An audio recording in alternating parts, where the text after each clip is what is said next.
আসসালামু আলাইকুম রহমতুল্লাহি ওবরাকাতুহ। ইন্নাল হামদুলিল্লাহ ওয়াসসালাতু ওয়াসসালামু আলা রাসূলিল্লাহ, আম্মা বা'দ।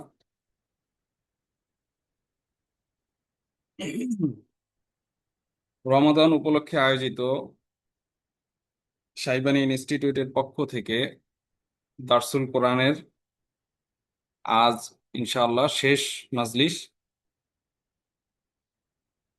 আজ আমরা সূরাতুল বাকারার 25 নম্বর আয়াত, এই আয়াতের সংক্ষিপ্ত আলোচনা করার চেষ্টা করব ইনশাআল্লাহ।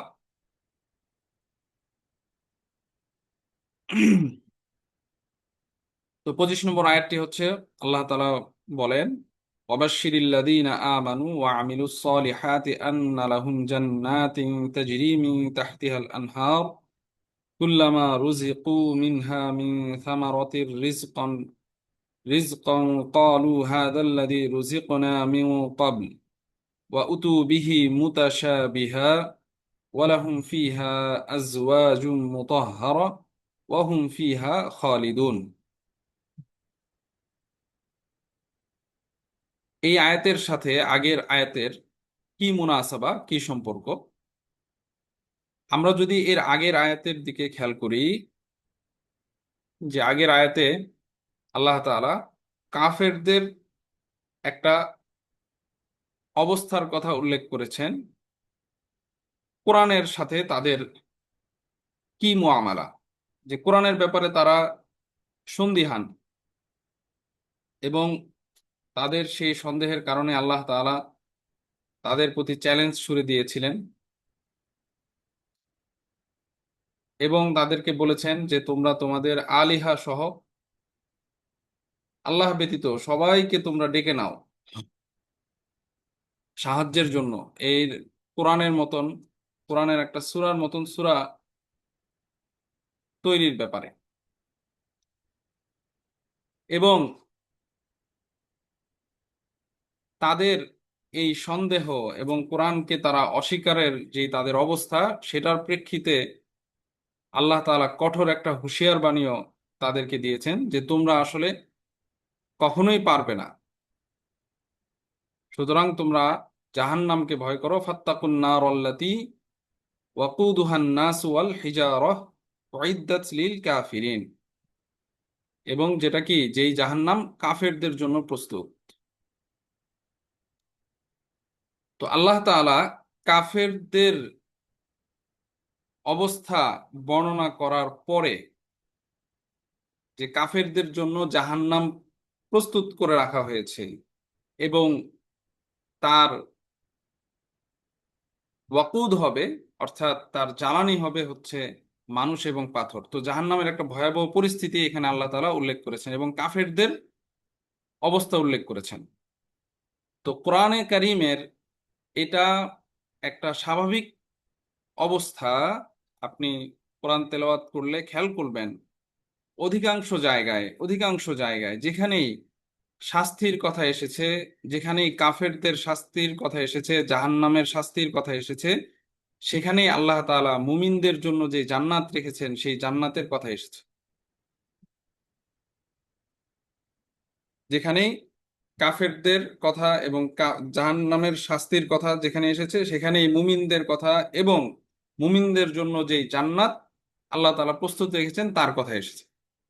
তো সেই পরিপ্রেক্ষিতে, যেহেতু আগের আলোচনায় কাফেরদের কথা বর্ণনা করেছেন, সুতরাং আল্লাহ তাআলা এর পরের আয়াতেই অবাশশিরিল্লাযীনা আমানু ওয়া আমিলুস সলিহাত বলে, যে যারা ঈমান এনেছে এবং যারা সৎকর্ম করে তাদেরকে আপনি সুসংবাদ দিন, জান্নাতের সুসংবাদ দিন। তো কাফেরদের কথা আগে বলেছেন, এরপরে এখন কি মুমিনদের কথা এবং মুমিনদের জন্য যে জান্নাত রয়েছে সেই জান্নাতের কথা আল্লাহ বলতেছেন। তো এটা কোরআনের একটা স্বাভাবিক একটা অবস্থা। কোরআনে কারীম শুধুমাত্র জাহান্নামের কথা বলবে না, বরং জাহান্নামের সাথে জান্নাতের কথা বলবে।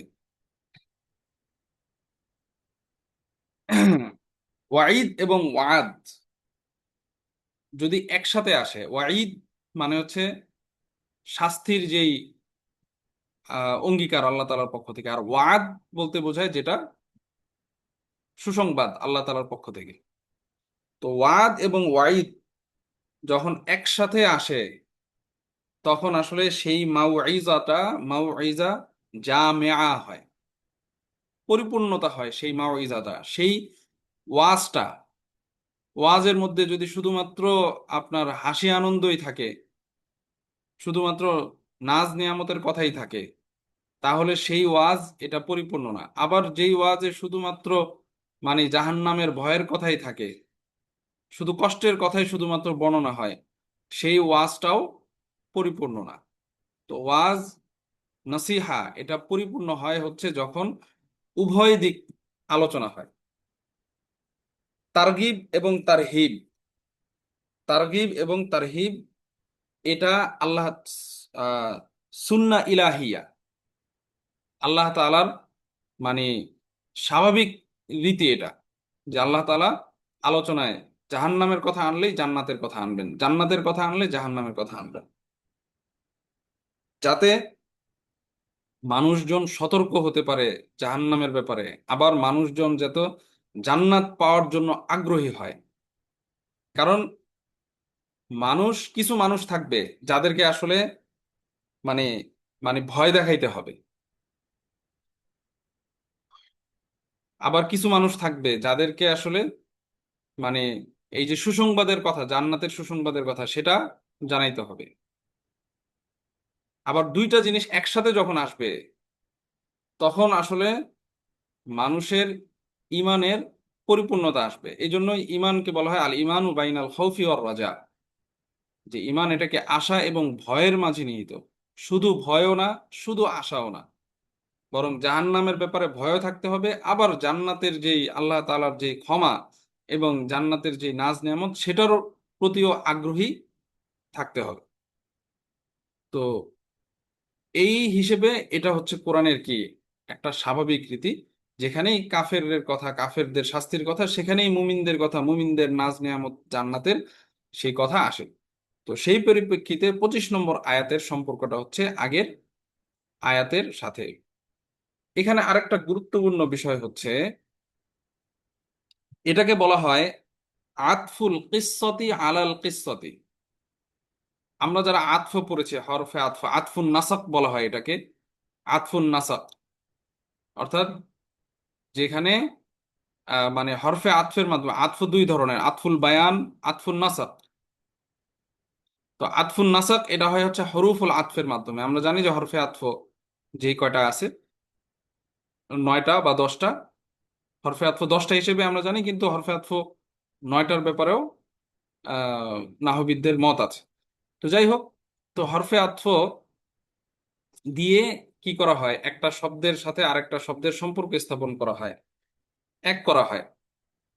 তো আমরা জানি আতফ এটা মুফরাদের সাথে হয়, মুফরাদ আলাল মুফরাদ।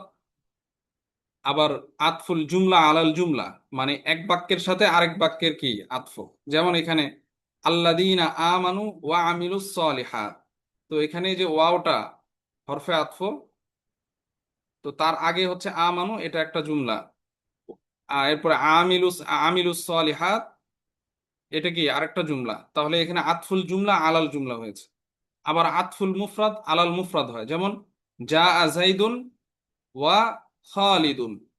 তো এখানে জাইদুন মুফরাদ, খালিদুন কি মুফরাদ। তো মুফরাদ আলাল মুফরাদ, জুমলা আলাল জুমলা। ঠিক তেমনি ভাবে আতফুল কিসসা আলাল কিসসা হয়, যে একটা ঘটনাকে আরেকটা ঘটনার উপরে কি করা, আতফ করা। মানে এখানে কিন্তু আতফুল কিসসা আলাল কিসসা এটা কিন্তু একটা জুমলার উপরে আরেকটা জুমলার আতফ হবে না, বরং জুমাল, আতফুল জুমাল আলাল জুমাল, মানে অনেকগুলো বাক্যের উপরে অনেকগুলো বাক্যের কি আতফ, অর্থাৎ আতফুল কিসসা আলাল কিসসা। তো এখানে যে ওয়াবাশশিরিল্লাযিনা আমানু, এই যে ওয়াও যে হরফে আতফটা, এটার আতফটা হচ্ছে কার উপরে, আতফুল কিসসা আলাল কিসসা, আগের যে ঘটনা, আগের যে আলোচনা, সেই আলোচনার উপরে এই এই আলোচনাটাকে 25 নম্বর আয়াতের যে আলোচনাটা বা ঘটনাটা, সেই ঘটনাটা কি কি করা হয়েছে, আতফ করা হয়েছে। তো আতফর এটা হচ্ছে কয়েকটা ভেরিয়েশন আর কি, আতফুল মুফরাদ আলাল মুফরাদ, আতফুল জুমলা আলাল জুমলা, আরেকটা হচ্ছে কি আতফুল কিসসাতি আলাল কিসসা, কোরআনে অনেক এরকম আতফ আছে। তো এটা যদি জানা না থাকে তখন কিন্তু আপনি এই মাতুফ মাতুফ আলাই খুঁজে পাবেন না, যে এখানে ওয়াও কার উপরে আতফ করব। তো এই জন্য এটা জানতে হবে। তো আতফুল কিসসা আলাল কিসসা হয়েছে এখানে। তো ওয়াবাশশিরিল্লাযীনা আমানু ওয়া আমিলুস সলিহাতি আন্না লাহুম জান্নাতিন তাজরি মিন তাহতিহাল আনহার। এখানে বাশশির, বাশশারা ইউবাশশিরু বাবে তাফঈল থেকে বা শিন র, এটা হচ্ছে কি মূল অক্ষর, বা শিন র। হুম, তো এটা আসলে বোঝায় যে মানে এমন একটা খবর দেওয়া, এমন একটা সংবাদ দেওয়া, যে সংবাদ দেওয়ার মাধ্যমে যাকে সংবাদ দেওয়া হবে তার মধ্যে একটা পরিবর্তন আসবে, তার চেহারায় একটা পরিবর্তন আসবে। তো এটার ক্ষেত্রে, এই অর্থের ক্ষেত্রে আসলে মূলত এই বিশারা বা বাসিন র থেকে যেই মানে সংবাদ দেওয়া, অবাস্যির মানে কি সংবাদ দাও, এই অর্থটা আসে।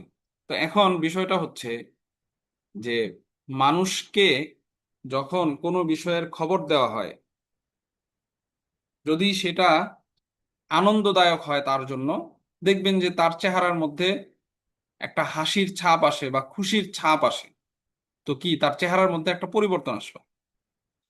আবার যদি আপনি কোনো দুঃসংবাদও তাকে দেন, একটা দুঃসংবাদ দিয়েছেন তাকে, তো সেটার ক্ষেত্রেও দেখবেন যে তার চেহারার মধ্যে কি আসে, পরিবর্তন আসে, বিষণ্ণতার ছাপ আসে, চেহারাটা একটু মলিন হয়ে যায়।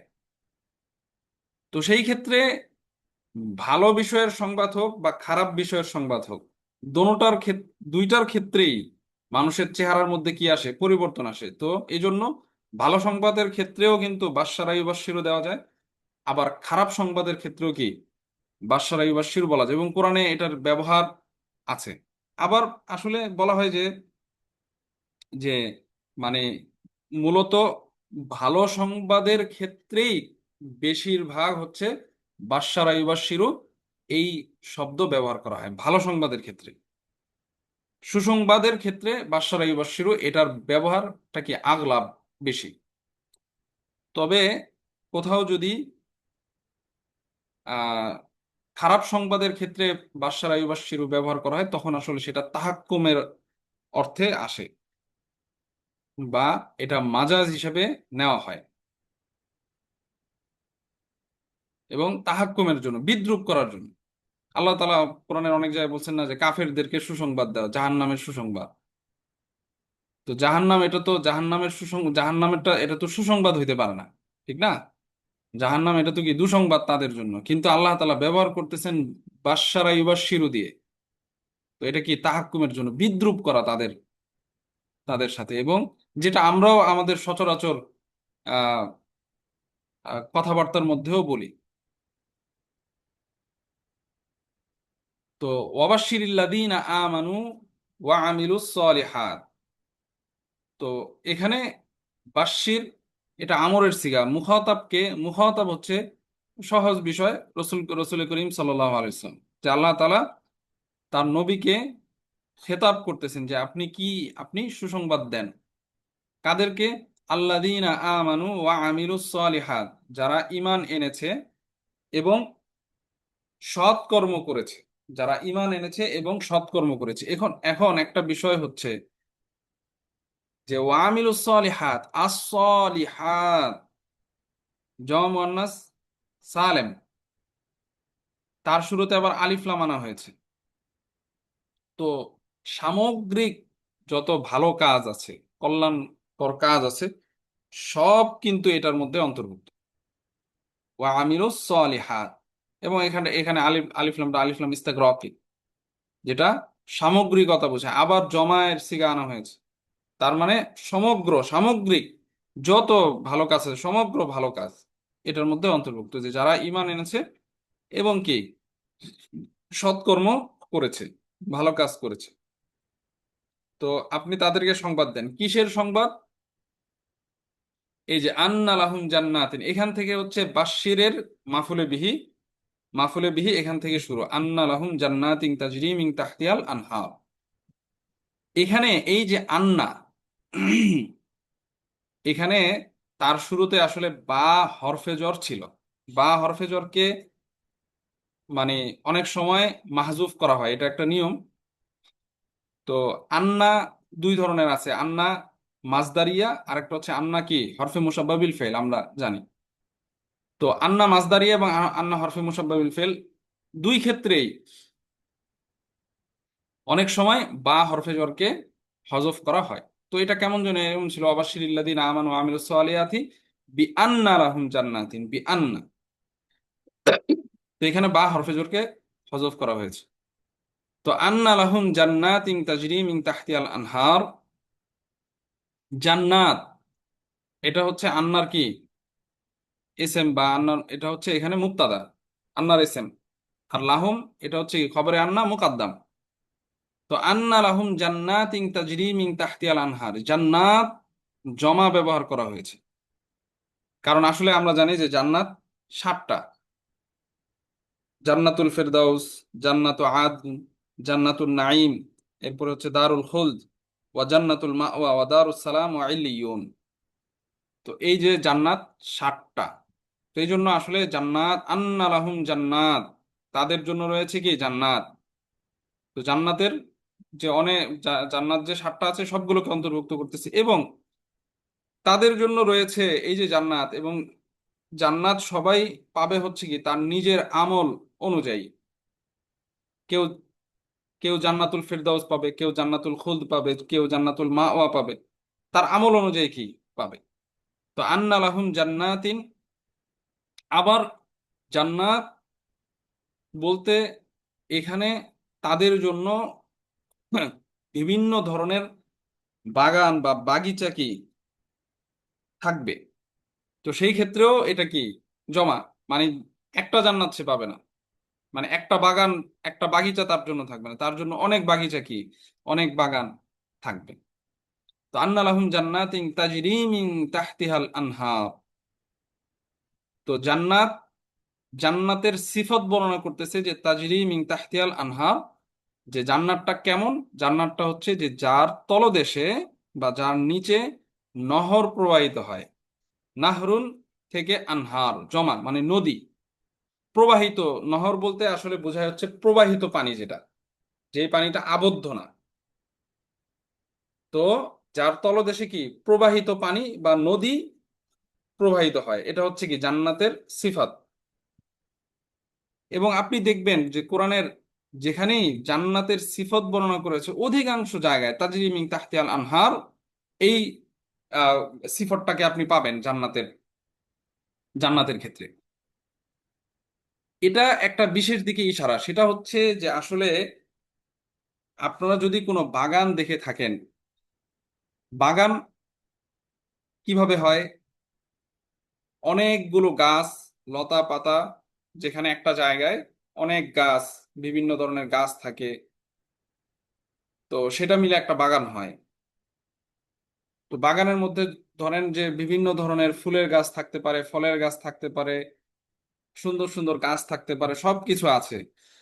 কিন্তু আপনি এরকম একটা বাগানের সাথে এরকম আর একটা বাগানের কম্পেয়ার করে দেখেন, যেখানে এগুলো আছে তার সাথে সাথে তার পাশ দিয়ে নদী প্রবাহিত হচ্ছে বা ঝর্ণা প্রবাহিত হচ্ছে। এই দুই ধরনের বাগানের মধ্যে অবশ্যই সৌন্দর্যতার দিক থেকে পার্থক্য থাকে। তো এই জন্য আল্লাহ তাআলা মানে মানুষের কাছে যেটা সবচাইতে বেশি পছন্দনীয়, ওই সিফাতটা আল্লাহ তাআলা সবসময় জান্নাতের, এই জান্নাতের ক্ষেত্রে এই সিফাতটা ব্যবহার করেন, তাজরিমিন তাহতি আল আনহার, কারণ তখন জান্নাতটা পরিপূর্ণতা লাভ করে সৌন্দর্যের দিক থেকে। এবং মানুষ এটা কি অনেক বেশি পছন্দ করে, শুধুমাত্র বাগান, ফল ফুলের গাছ, তার সাথে যদি একটা নদী প্রবাহিত হয় তার পাশ দিয়ে, বা তার তার বাগানের ভিতর দিয়ে যদি কোনো আহ এরকম প্রবাহিত পানি যদি প্রবাহিত হয় বিভিন্ন দেশে, পাহাড়ি অঞ্চলে আমরা এই ধরনের দেখি, বাগান দেখি। তো ওইগুলো দেখতে কিন্তু খুবই চমৎকার লাগে। এখন জান্নাতেরটা আসলে কেমন হবে এটা তো আল্লাহ তাআলাই ভালো জানেন। তো দুনিয়ারটা যদি এত ভালো লাগে তাহলে জান্নাতেরটা কেমন হবে এটা তো বলা বাহুল্য। তো এটা জান্নাতের একটা বিশেষ সিফত, তাজরি মিন তাহতি আল আনহার, মানুষ এটা কি খুব বেশি পছন্দ করে। তো তাজরি মিন তাহতি আল আনহার এটা একটা সিফত বর্ণনা করেছে জান্নাতের। এরপরে আল্লাহ তাআলা বলতেছেন যে কুল্লামা রুজিকু মিনহা মিন সামারাতিন মিন সামারাতির রিজক ক্বালু হাদাল্লাযী রুজিকনা মিন ক্বাবল। কুল্লামার ব্যবহার এর আগেও গিয়েছে, আমরা আলোচনা করেছি। তো কুল্লামা রুজিকু মিনহা মিন সামারাতিন রিজকান এই পর্যন্ত হচ্ছে কুল্লামা দিয়ে শর্ত। আর ক্বালু হাদাল্লাযী রুজিকনা মিন ক্বাবল এটা হচ্ছে কি জাযা বা জবাব শর্ত। তো এটা মিলে কিন্তু আরেকটা সিফত, এটা কি জান্নাতের। অথবা এখানে এটা আল ইস্তেনাফুল বায়ানিও বলা যায়, অর্থাৎ আগের কথার সাথে এটা শিবহু কামালিল ইত্তেসালের সম্পর্ক। মানে যে এখানে একটা প্রশ্ন আসে, একটা সুআল আসে যে আচ্ছা, জান্নাতের তাদের জন্য তো জান্নাত আছে, তো জান্নাতে তাদের অবস্থাটা কি হবে, জান্নাতে তাদের অবস্থাটা কি হবে, মানে মুমিনদের। তো কেমন যেন সেই প্রশ্নের উত্তর দেওয়া হচ্ছে যে কুল্লামা রুজিকু মিনহা মিন সামারাতির রিজকন, যে যখনই কোনো ফল থেকে তাদেরকে রিজিক দেওয়া হবে, ক্বালু তারা বলবে হাদ আল্লাযী রুজিকনা মিন ক্বাবল। যখনই তাদেরকে রিজিক দেওয়া হয়েছে তখনই তারা কি বলে যে আরে এটা তো আমরা আমাদেরকে পূর্বে দেওয়া হয়েছে, আমাদেরকে তো এই ফল এই খাবার কি পূর্বে দেওয়া হয়েছে। তো এটা হবে তাদের অবস্থা। যদি আমরা এটা ধরি যে এটা শিবহু কামালিল ইত্তেসাল, যেখানে একটা সোয়াল আছে সেই সোয়ালের জবাব দিচ্ছে, অথবা এটাকে আমরা সরাসরি জান্নাতের দ্বিতীয় সিফাতও ধরতে পারি যে জান্নাতের একটা অবস্থা হচ্ছে কি তাজরি মিন তাহতিহাল আনহার, আরেকটা অবস্থা হচ্ছে যে এটা যে মুমিন, আরেকটা সিফাত বা বৈশিষ্ট্য হচ্ছে জান্নাতের যে জান্নাতে যখন মানে এই যে ফল থেকে বিভিন্ন ধরনের ফল ফলাদি রিজিক হিসেবে খাবার হিসেবে যখন মুমিনদেরকে দেওয়া হবে, তখন তাদের কাছে মনে হবে, এটা জান্নাতের বৈশিষ্ট্য যে তখন তাদের কাছে মনে হবে যে আরে এটা তো একটু আগে আমি খেলাম। কিন্তু ওয়া উতু বিহি মুতাশাবিহা, আসলে মানে তাদেরকে যে এই যে ফলগুলো দেওয়া হচ্ছে এগুলো কি সাদৃশ্যপূর্ণ একটা, মানে দেখতে একরকম মনে হয়। এখানে উতু বিহি মুতাশাবিহার দুই ধরনের ব্যাখ্যা আছে। একটা হচ্ছে যে দুনিয়াতে যেই ফল আমরা এখন দেখতেছি, জান্নাতেও আমাদেরকে ওই টাইপের, মনে করেন আমরা এখন যে আম খাচ্ছি সেই আম, মানে আম দেওয়া হবে, অথবা আপেল দেওয়া হবে, কমলা দেওয়া হবে, যেগুলো আমরা চিনি, আমরা যেই ফল ফলাদি দুনিয়াতে চিনি সেগুলো আমাদেরকে দেওয়া হবে। অবশ্যই তার স্বাদ এগুলো ভিন্ন হবে। তো মানুষের কাছে মনে হবে যারা জান্নাতে যাবে আরে এটা তো আমরা কি, আমরা তো আগে খাইছি এগুলা। অথবা এটাও হতে পারে, আবার এটাও হতে পারে যে জান্নাতেরই বিভিন্ন ধরনের ফল, মানে একটু আগে যেটা দেওয়া হয়েছে সেটাই দেওয়া হবে। তো এই জন্য তারা বলবে যে আমরা তো একটু আগে এটা কি খেলাম, আমাদেরকে এটা দেওয়া হয়েছে। কিন্তু ওই যে উতু বিহি মুতাশা বিহার মাধ্যমে বোঝানো হচ্ছে যে মানে দেওয়া তো হচ্ছে একরকমই, কিন্তু একটু আগে তুমি যেই আমটা খেয়েছো সেই আমের স্বাদ আর এই স্বাদ কি এক না, ভিন্ন স্বাদ। তুমি প্রত্যেকবার নতুন করে যখন একটা ভিন্ন মানে ফল খাবে, তোমার কাছে মনে হবে যে এটা আমি আসলে খাইই নাই, খাওয়ার পরে। কারণ স্বাদ কি ভিন্ন, যদিও দেখতে এক, দেখতে এক মনে হবে যে একটু আগেই তো আমাকে আপেল দেওয়া হলো, কথার কথা একটু আগেই তো আমি আপেল খেলাম, একটু আগেই তো আমি কমলা খেলাম। বা জান্নাতের যেই ফল, সেই ফল দেখা যাচ্ছে যে একই ফল দিতেছে কিন্তু স্বাদ ভিন্ন। তো এটা মানে এটা আরো বেশি মানুষকে কি করবে, যারা জান্নাতে যাবে জান্নাতীদের আনন্দ এবং তাদের মানে শান্তিকে আরো বেশি বাড়িয়ে দিবে, এবং খাবারের যেই আহ, মানে মজা, সেই মজাটাকে আরো বাড়িয়ে দিবে। যে সে একই ধরনের খাবার খাচ্ছে কিন্তু একটু পরপরই তার কি স্বাদ পরিবর্তন হচ্ছে। তো কুল্লামা রুজিকু মিনহা মিন সামারাতির রিজকান ক্বালু হাযাল্লাযী রুজিকনা মিন ক্বাবল ওয়া উতু বিহি মুতাশাবিহা। এখানে কুল্লামা রুজিকু মিনহা মিন সামারা, মিনহা এটা তো রুজিকুর সাথে মুতাআল্লাক, আর মিন সামারা এটা কিন্তু মিনহা থেকে বদল হয়েছে, এটাকে বলে বাদলুল ইস্তেমাল। যারা বদল পড়েছেন, বেসিক যাদের পড়া আছে আরবি তারা জানেন। কুল্লামা রুজিকু মিনহা মিন সামারা, মিন সামারা এটা হচ্ছে মিনহা থেকে কি বাদলুল ইস্তেমাল। তো কুল্লামা রুজিকু মিনহা মিন সামারাতির রিজকান ক্বালু হাযাল্লাযী রুজিকনা মিন ক্বাবল ওয়া উতু বিহি মুতাশাবিহা ওয়া লাহুম ফিহা আজওয়াজুম মুতাহহারা। তো এটাও মানে কোরআনের একটা স্বাভাবিক অবস্থা, যেখানে জান্নাতের কথা আসে সেখানে তিন ধরনের জান্নাতের সিফত বা জান্নাতের অবস্থা দেখবেন যে আল্লাহ তাআলা বর্ণনা করেন। যেমন একটা বললাম যে তাজরি মিন তাহতিহাল আনহার, এটা হচ্ছে মানজরের, জান্নাতের মানজর, জান্নাতের দৃশ্যটা কেমন হবে সেটার একটা অবস্থা। এরপরে জান্নাতের খাবার আপ্যায়ন কেমন হবে সেটার বর্ণনা করতেছে কুল্লামা রুজিকু মিনহা মিন সামারা। এবং আপনি কোরআনের বিভিন্ন জায়গায় জান্নাতের কথা আসলে দেখবেন যে এই তিন ধরনের কথা কি থাকে। এরপর আরেকটা হচ্ছে সঙ্গীর কথা। আসলে আপনাকে যখন একটা জায়গা দেওয়া হবে, দুনিয়াতেও আপনি দেখবেন আপনার একটা বাড়ি আছে, আপনি একটা মাসকান পেলেন, আপনার এই মাসকানটা পরিপূর্ণতা লাভ করবে, আপনার এই থাকার জায়গাটা পরিপূর্ণতা লাভ করবে যখন এটা দেখতে সুন্দর সুন্দর হবে, মানে এটার মানজার দৃষ্টিকোণ সুন্দর।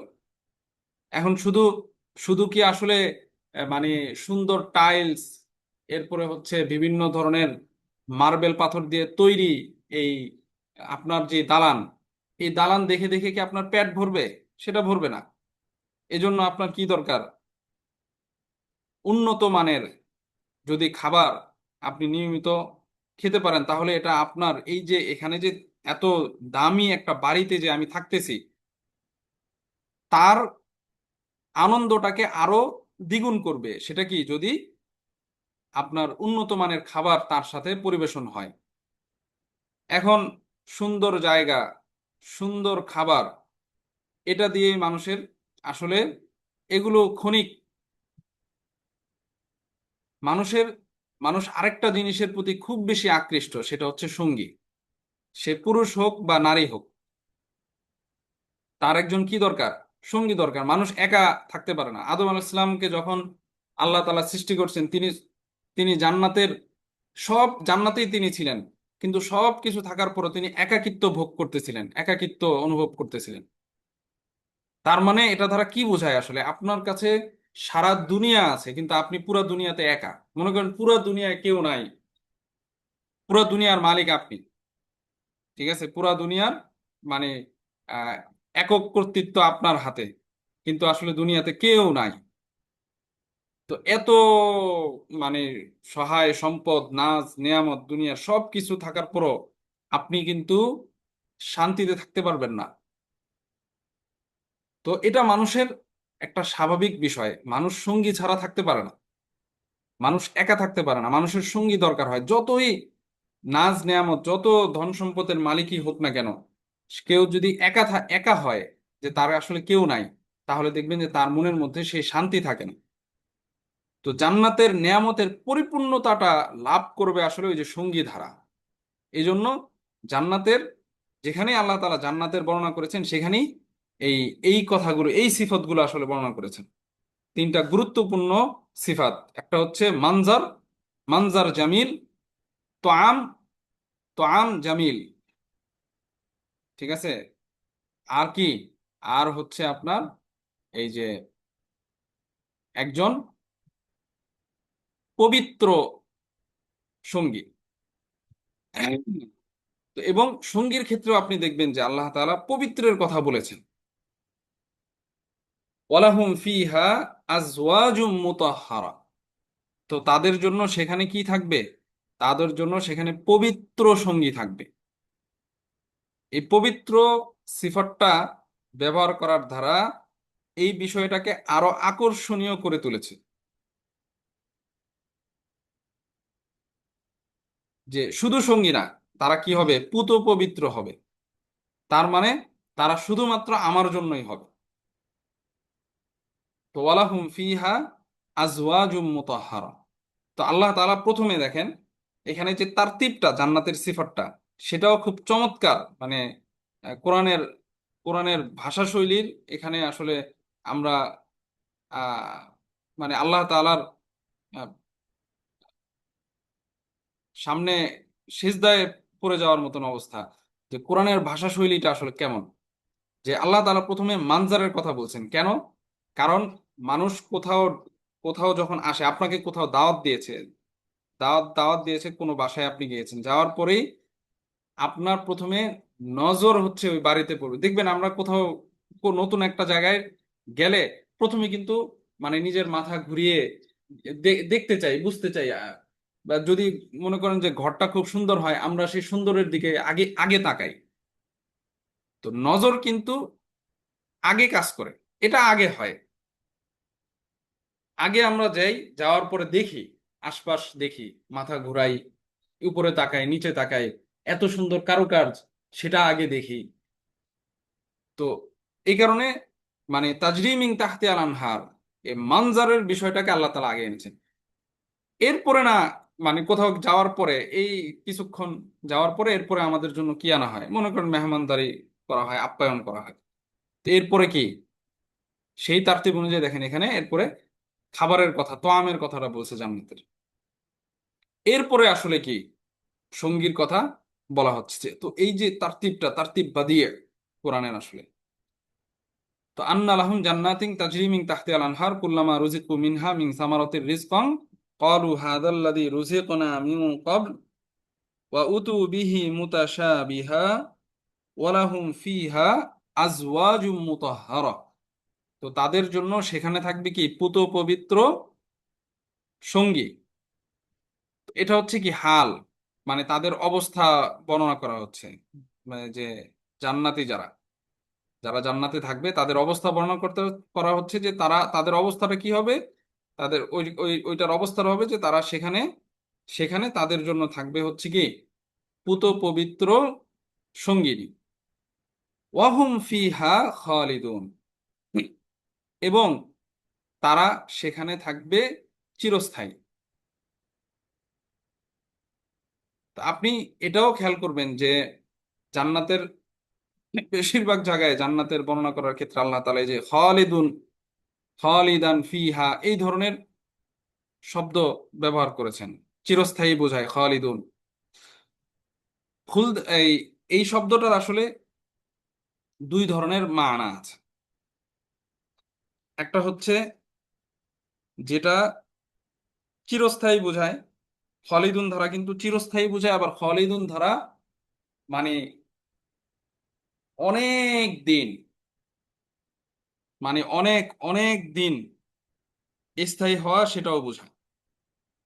তবে এখানে জান্নাতের এই সমস্ত জায়গায়, জান্নাত জাহান্নামের যে যেখানে খালিদুন বা এই ধরনের শব্দ, এই শব্দ ব্যবহার করা হয়েছে, সেখানে চিরস্থায়ী অর্থে ব্যবহার করা হয়েছে।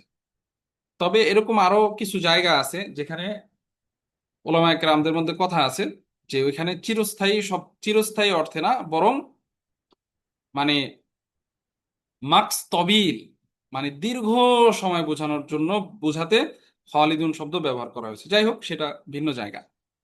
তো আহুম ফিহা খালিদুন। তো আল্লাহ তাআলা এই যে সিফত জান্নাতের ক্ষেত্রে এই ধরনের কথা আসলে কেন বলেন, এটা একটা বিশেষ ইশারা। আমরা যদি দুনিয়াতে দেখি যে দুনিয়াতে একজন অনেক নাজ নেয়ামতের মালিক, অনেক টাকা সম্পদের মালিক, অনেক ভালো, তার অনেক চমৎকার, তার কি আছে, তার জায়গা আছে থাকার, সবকিছু আছে, কিন্তু দেখবেন যে মানুষের মধ্যে কিন্তু হারানোর একটা ভয় থাকে। কারণ আমরা দেখেছি কত কোটিপতি তারা মুহূর্তের মধ্যে কি হয়ে যায়, পথের ফকির হয়ে যায়। তো একজন পৃথিবীর সবচাইতে যে 1 নম্বর ধনী, সবচাইতে ধনী যে, তারও কিন্তু হারানোর ভয় আছে। তো যদি হারানোর ভয় থাকে, তাহলে কিন্তু তার মনের মধ্যেও পরিপূর্ণ শান্তি কিন্তু নাই। কারণ তার মধ্যে কি আছে, হারানোর ভয় আছে। যে আমি এখন আমার আমার আমার তো এত কিছুর মালিক, কিন্তু আমার কিন্তু যে কোনো সময় আমি পথের ফকিরও কি হতে পারি। দুনিয়াতে এই ধরনের কোনো গ্যারান্টি নাই যে একদম মানে সে পুরো দুনিয়ার জীবনটা পুরোটা সে চিরস্থায়ী ভাবে কি থাকবে, সুখে শান্তিতে, বা তার নাজ নেয়ামত যেটা সে অর্জন করেছে, যেই অর্থ সম্পদ যা কিছু অর্জন করেছে তা একদম চিরস্থায়ী ভাবে তার জন্য থাকবে। এই গ্যারান্টি, এই নিশ্চয়তা কারো নাই। তো এটা যেহেতু নাই, তাহলে একজন মানে ধনী, সে যত বেশি ধনী হোক না কেন, তার মনের মধ্যে কিন্তু পরিপূর্ণ শান্তি যেটা, সেটা কিন্তু নাই। কারণ তার হারানোর ভয় আছে। তো ওই জিনিসটার কারণে মানে কেমন যেন আল্লাহ তাআলা মুমিনদেরকে একটা চমৎকার ভাবে একটা সান্ত্বনা দিচ্ছেন, এবং তাদের কলবের মধ্যে ইতমিনান আনতেছেন। যে জান্নাত তো এরকম, জান্নাতের প্রথমে সিফাত গুলো বর্ণনা করা হয়েছে, জান্নাতের প্রতি আকৃষ্ট করা হয়েছে। এখন একটা মানে মনের মধ্যে তো ওই যে আমরা তো দুনিয়া দেখেছি, দুনিয়া যে হারানোর ভয় থাকে। তো আল্লাহ তাআলা সেই ভয়টাকেও দূর করে দিচ্ছেন অহম ফিহা খালিদুন বলে। যে এই যে যেই নাজ নেয়ামত তোমাদেরকে দেওয়া হবে, যেই জান্নাত তোমাদেরকে দেওয়া হবে, যার এরকম এরকম সিফাত, এটা আসলে শেষ হওয়ার না। এটার মধ্যে হারানোর কোনো ভয় নাই। বরং এটা কি তোমরা, তোমাদের জন্য, মুমিনদের জন্য এটা কি চিরস্থায়ী তোমাদের জায়গা, ওয়াহুম ফিহা খালিদুন। তো এই হচ্ছে মোটামুটি এই আয়াতের সম্পর্কে সংক্ষিপ্ত আলোচনা। এই আয়াতের মাধ্যমে মানে কোরআনের সূরাতুল বাকারার আর রুবুল আউয়াল, প্রথম রুবু শেষ হয় আসলে। এই জন্যই এখানে আমরা আজকে ইনশাল্লাহ আমাদের নিয়মিত যে দার্সুল কোরআন সেটা আসলে শেষ করছি। কারণ এরপর থেকে নতুন আর রুবু সানি শুরু হবে কোরআনের। তো রোজাও প্রায় শেষের দিকে, আমাদের সামনে ঈদের প্রস্তুতি আছে। তো সব মিলিয়ে আহ, আজকে আমরা এই মজলিসটাকে শেষ করছি। শেষ করার আগে পুরো সূরাতুল বাকারার 1 থেকে 25 নম্বর আয়াতের আমরা যদি একটা খোলাসা, একটা সামারি যদি আনি, মানে পুরো আলোচনাটাকে যদি আমরা একসাথে আনি। আমরা বলেছি যে আল্লাহ তাআলা কিন্তু আমার সাথে কথা বলতেছে, কালামুল্লাহ, এটা কোরআন, আল কোরআনও কালামুল্লাহ। আল্লাহ তাআলা আমার সাথে কথা বলতেছে। আল্লাহ তাআলা কোন কোন টপিক কে আমার সাথে কথা বলতেছে, সেই টপিক গুলো বের করা, সেই আলোচনাগুলো বের করা, আলোচনা, প্রত্যেকটা আলোচনার শুরু কোথায় শেষ কোথায় সেটা বোঝা। তো যদি আমরা একদম সূরাতুল বাকারার শুরু থেকে আনি, সূরাতুল বাকারার আলোচনাটা আল্লাহ তাআলা কি বলতেছেন আমাদেরকে।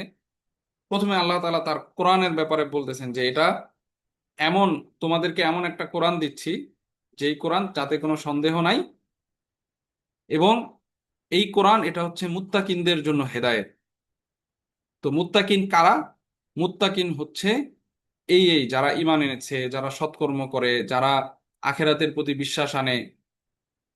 আল্লাহ তাআলা মুত্তাকিনদের সিফাত বর্ণনা করে, মুত্তাকিনদের আল্লাহ তাআলার পক্ষ থেকে কি সুসংবাদ, কি নিয়ামত আছে, সেটাও আল্লাহ তাআলা বলে দিচ্ছেন, উলাইকা আলা হুদাম মির রাব্বিহিম ওয়া উলাইকা হুমুল মুফলিহুন।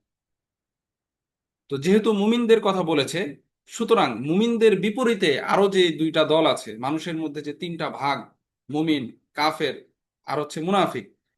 তো সেই মুনাসাবাতে আল্লাহ তাআলা বাকি যেই দুই গ্রুপ আছে তাদের কথাও বলতেছেন। এরপরে আল্লাহ তাআলা কাফেরদের কথা বললেন, কাফেরদের নতিজার কথা বললেন। এরপরে বিশাল প্রায় 13টা আয়াত জুড়ে আল্লাহ তাআলা মুনাফিকদের কথা বললেন, কারণ মুনাফিকরা হচ্ছে সবচাইতে ভয়ঙ্কর।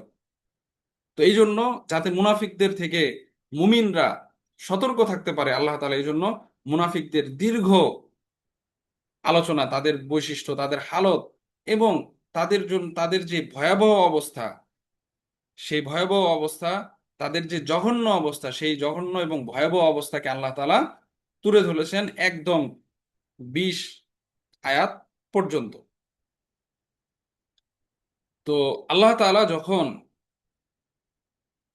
মানুষের মধ্যে 3 ধরনের শ্রেণী আছে, মুমিন, কাফের, মুনাফিক, তাদের আলোচনা যখন করলেন, এবং বিশেষ করে কাফের মুনাফিকদের, তাদের অবস্থা এবং তাদের ভয়াবহতা এবং তাদের জন্য কি শাস্তি রয়েছে, এগুলো যখন কঠোরভাবে এই বিষয়গুলো উপস্থাপন করলেন, তখন আল্লাহ তাআলা পরবর্তীতে ইয়া আইয়ুহান নাস উবুদু রাব্বাকুম, এখান থেকে আল্লাহ তাআলা আবার তার যেই কোমলতা, সেই কোমলতাকে আল্লাহ তাআলা তুলে ধরলেন। যে কাফের মুনাফিকদের আলোচনা শোনার ধারা এরকম মনে হইতে পারে যে তাদের জন্য বোধহয় আর হেদায়েতের কোনো পথ নাই, তাদের জন্য মনে হয় আল্লাহ তাআলা সবকিছু বন্ধ করে দিয়েছেন। আল্লাহর কঠোরতাকে এমন ভাবে দেখার পরে মানুষের মধ্যে এক ভয় কাজ করতে পারে। তো যার কারণে আল্লাহ তাআলা পরবর্তীতে অনেক লুৎফের সাথে, কোমলতার সাথে আল্লাহ তাআলা ডাক দিচ্ছেন সকল মানুষকে একসাথে। প্রথমে মানুষদের 3টা ধরনকে উল্লেখ করেছেন, মুমিন, কাফের, মুনাফিক, কিন্তু পরবর্তীতে ইয়া আইয়ুহান নাস উবুদু রাব্বাকুমুল্লাযী খালাকাকুম ওয়াল্লাযীনা মিন ক্বাবলিকুম লাআল্লাকুম তাত্তাকুন, এই আয়াত থেকে আল্লাহ তাআলা সবাইকে একসাথে ডাক দিচ্ছেন যে সবাই, তোমরা সবাই কার ইবাদত করো, মানে যারা কাফের মুনাফিক তাদের জন্য যে আল্লাহ তাআলার হেদায়েতের দরজা খোলা আছে, হ্যাঁ, সেই বিষয়টাকে বোঝানো যে তোমরা তোমাদের রবের ইবাদত করো, যিনি তোমাদেরকে সৃষ্টি করেছেন। তো রবের সাথে, বান্দার সাথে আল্লাহ তাআলার যে সম্পর্কের গভীরতা, সেই গভীরতাটা বোঝানোর জন্য আল্লাহ তাআলা রব শব্দ ব্যবহার করেছেন, যে তিনি তোমাদের প্রতিপালক। আর যিনি প্রতিপালক হন, তিনি কি শাসনও করেন আবার আদরও করেন। যিনি প্রতিপালক, যিনি লালন পালন করেন, যিনি অভিভাবক হন, তিনি শাসনও করেন, তিনি আবার কি, তিনি আবার আদরও করেন। তো রব্বাকুম শব্দ ব্যবহার করেছেন, এবং আল্লাযী খলাকাকুম বলে আমাদের অস্তিত্ব যে আল্লাহ তাআলাই দিয়েছেন, এটার মাধ্যমে বান্দার সাথে আল্লাহ তাআলার যে একটা গভীর সম্পর্ক, সেই গভীর সম্পর্কটা বোঝাচ্ছেন। তো এই কথা গুলো বলার পরে আল্লাহ তাআলা ওয়াইন কুনতুম ফি রাইবিম মিম্মা নাযালনা আলা আবদিনা, আমরা গত মজলিসেই এই আয়াত সম্পর্কে বলেছিলাম যে কোরআন যে আল্লাহ তাআলার পক্ষ থেকে, আল্লাহ তাআলা তো এই যে কালামুল্লাহ আমাদেরকে বলতেছেন, তো এখন এটার ব্যাপারে অনেকের সন্দেহ আছে। সেই সন্দেহের জন্য আল্লাহ তাআলা তাদেরকে চ্যালেঞ্জ করতেছেন যে তোমরা যদি সন্দেহে থাকো যে আমি আমার বান্দার উপরে যে কোরআন নাজিল করেছি এটার ব্যাপারে তোমরা যদি সন্দেহ থাকো, তাহলে নিয়ে আসো তোমরা পারলে এরকম কোরআন নিয়ে আসো। আর যদি না পারো, তাহলে জাহান্নামকে ভয় করো, এবং এমন জাহান্নাম যে জাহান্নামের লাকড়ি, যার জ্বালানি হবে মানুষ এবং কি পাথর। আর সেটা জাহান্নামীদের জন্য, কাফেরদের জন্য আল্লাহ তাআলা কি করেছেন, প্রস্তুত করেছেন। এখানেও একটা ধমকি কাফেরদের ব্যাপারে আবার আল্লাহ তাআলা দিচ্ছেন। এবং যেহেতু জাহান্নামের কথা এখানে বলেছেন এবং কাফেরদের জন্য জাহান্নাম প্রস্তুত করে রাখা হয়েছে সেটা আল্লাহ তাআলা বলেছেন, এজন্য সেই মুনাসাবাতে যেটা আমরা বললাম যে 25 নম্বর আয়াত ওয়াবাশশিরিল্লাযীনা আমানু, এখানে এসে আল্লাহ তাআলা জাহান্নামের কথা যেহেতু আগে বলেছেন, এই জন্য এখানে কি জান্নাতের কথা এবং জান্নাত যে মুমিনদের জন্য এবং জান্নাতের কি পরিস্থিতি, বৈশিষ্ট্য, সেই কথা এখানে আল্লাহ তাআলা বলেছেন, যাতে মাউইজাটা কামেলা হয়, যাতে আল্লাহ তাআলার মাউইজা এটা যাতে কামেলা হয়, যাতে সেখানে তারগিব এবং তারহিব দুইটাই কি থাকে। এই বলে এখানে আল্লাহ তাআলা এই যে আল্লাহ তাআলার কথা, আল্লাহ তাআলার একটা আলোচনা এখানে শেষ হলো। এরপরে এটা হচ্ছে আর রুবুল আউয়াল। রুবুল আউয়াল মানে হচ্ছে, আমরা আমাদের বাংলাদেশে এই এই পরিভাষাটার প্রচলন নাই কোরআনের ক্ষেত্রে। আমরা রুকু শব্দ ব্যবহার করি, মানে এটা হচ্ছে কোরআনের এই যে বিভিন্ন ভাগ, স্বাভাবিক- স্বাভাবিকভাবে হিফজের জন্য এই ধরনের ভাগগুলো করা হয়, যে 1 রুকু, 2 রুকু। তো আরবরা হচ্ছে রুবু শব্দ ব্যবহার করে, স্বাভাবিকভাবে 2 পৃষ্ঠা বা 2.5 পৃষ্ঠা মিলে হচ্ছে রুবু হয়। তো অহুম ফিহা খালিদুন 25 নম্বর আয়াতে সেখানে একটা রুবু শেষ হলো, আর রুবুল আউয়াল প্রথম পারার, আর রুবুল আউয়াল এখানে শেষ হলো। তো এরপরে ইন্নাল্লাহা লা ইয়াস্তাহি, এখান থেকে কি নতুন আবার একটা আলোচনা শুরু হবে। তো যাই হোক, এই হচ্ছে কোরআনের সূরাতুল বাকারা 1 থেকে 25 নম্বর আয়াতের মোটামুটি একটা সামারি। তো পুরো রমজান জুড়ে, মানে আজকে পর্যন্ত আমাদের প্রায় 27টা দর্স হয়েছে। আপনারা যারা নিয়মিত উপস্থিত ছিলেন সবার প্রতি কৃতজ্ঞ আমি। এছাড়াও যারা অনেকেই সরাসরি উপস্থিত হতে পারেনি, তারা ফেসবুক লাইভ অথবা ইউটিউবের মাধ্যমে আমাদের সাথে শরিক ছিলেন, সকলকেই আন্তরিক ধন্যবাদ জানাচ্ছি। আমাদের যে উদ্দেশ্যটা ছিল সেটা হচ্ছে যে কোরআনের ভাষা শৈলীর সাথে নিজেদেরকে কানেক্ট করা। এবং এই কথাটা আমি শুরুতেও বলেছি যে কোরআন আল্লাহ তাআলা নাজিল করেছিলেন কাদের উপরে? যারা সাহিত্য এবং ভাষায় তখন সর্বোচ্চ জায়গায় ছিল, এবং তাদের প্রতি আল্লাহ তাআলা চ্যালেঞ্জ ছুড়ে দিয়েছিলেন যে তোমরা যদি পারো, ইন কুনতুম ফি রাইবিম মিম্মা নাযালনা আলা আবদিনা ফাতু বিসূরাতিন মিন মিসলি, চাইলে পারলে এরকম একটা সূরা বানিয়ে নিয়ে আসো। তো তারা পারে নাই। তো কোরআনের এই যে ভাষাগত যে অলৌকিকতা, সেই অলৌকিকতা আমাদের আসলে বোঝা দরকার। তাহলে কোরআনের প্রতি আমার যেই ভালোবাসা জন্মাবে, যেই শ্রদ্ধা জন্মাবে, সেটা আসলে এটা ছাড়া আসলে হবে না। আমি তো আসলে মুখস্থ আমার যে কোরআন আল্লাহ তাআলার পক্ষ থেকে আসছে, কোরআন একটা অলৌকিক গ্রন্থ, কিন্তু কোরআনটা অলৌকিক গ্রন্থ কিভাবে? কোরআনটা অলৌকিক গ্রন্থ এটা কিভাবে আসলে, এটা কিন্তু আমি জানি না। তো এটা যদি আমি শিখি, এটা যদি আমি বুঝি, তাহলে আমি তখন কোরআনের প্রতি আমার যে একটা অনুভূতি কাজ করবে, আমার যে একটা ভালোবাসা হবে, সেটা এটা ছাড়া আসলে হবে না। এবং আমি আমি যদি এটা না জানি যে আল্লাহ আমাকে কি বোঝাতে চাচ্ছেন, আল্লাহ তো আমার সাথে কথা বলেন কোরআনের মাধ্যমে, আল্লাহ তাআলা আমাদের সাথে কথা বলতেছেন।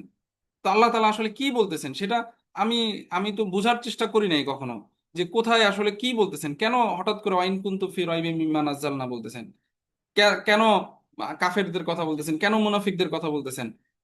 মানে একটার সাথে, একটা কথার সাথে আরেকটা কথার আসলে কি সম্পর্ক, এবং কোরআনের যে শব্দগুলোর যে চয়ন, এই শব্দগুলোর বৈশিষ্ট্য, বাক্যের গঠনগত বৈশিষ্ট্য, এগুলো যখন আমার বুঝে আসবে, তখন আমি কোরআনের সেই ভাষা শৈলী তাকে ধরতে পারবো, কোরআনের ভাষাগত যে অলৌকিকত্ব সেটা আসলে আমি ধরতে পারবো। তাহলে আল্লাহ তাআলার মুরাদ, আল্লাহ তাআলার উদ্দেশ্য কি, আসলে কোন কথার দ্বারা কি উদ্দেশ্য, সেই দিকে, সেই গভীরতায় আমি কি কয়েক ধাপ এগিয়ে যাব। তো এই বিষয়গুলোকে সামনে আনা এবং এই বিষয়গুলো নিয়ে চিন্তা করার উদ্দেশ্যে মূলত আমাদের এই রমাদান উপলক্ষে এই আয়োজন। চেষ্টা করেছি আহ, নিজের সাধ্যমতো আহ, এই বিষয়গুলোকে উপস্থাপন করার। যদি আমার কোনো ভুল ত্রুটি থাকে, আমি ভুল ত্রুটি আমার হতেই পারে, আল্লাহ তাআলা যেন মাফ করেন। এবং আপনাদের চোখেও যদি কোনো ধরনের ভুল ত্রুটি পরিলক্ষিত হয়, তাহলে সেটা আপনারা আশা করি আমাদেরকে আমাকে বিশেষভাবে জানাবেন, এটাতে কোনো সমস্যা নেই।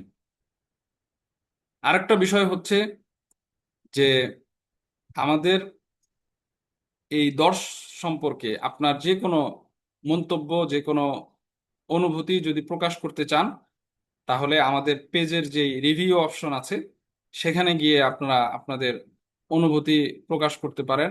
যদি কোনো পরামর্শ থাকে তাহলে সেটাও দিতে পারেন। এটা আমার বিশেষভাবে অনুরোধ থাকবে, এটা আমাদেরকে আরো আগ্রহী করবে, আরো বেশি আহ, মানে আমাদেরকে কর্মোদ্যম করবে। আপনাদের এই সমস্ত মন্তব্য এবং আপনাদের আহ, অনুভূতি এবং হচ্ছে পরামর্শ, যে কোনো ধরনের পরামর্শ, বা আহ, যদি কোনো আয়াত সম্পর্কে আপনাদের বিশেষ কোনো আলোচনা থাকে, বিশেষ কোনো প্রশ্ন থাকে, সেটাও আপনারা আমাদের যে গ্রুপ আছে সেই গ্রুপে করতে পারেন, বা কমেন্ট সেকশনে করতে পারেন। ইনশাল্লাহ তারও উত্তর দেওয়ার চেষ্টা করব।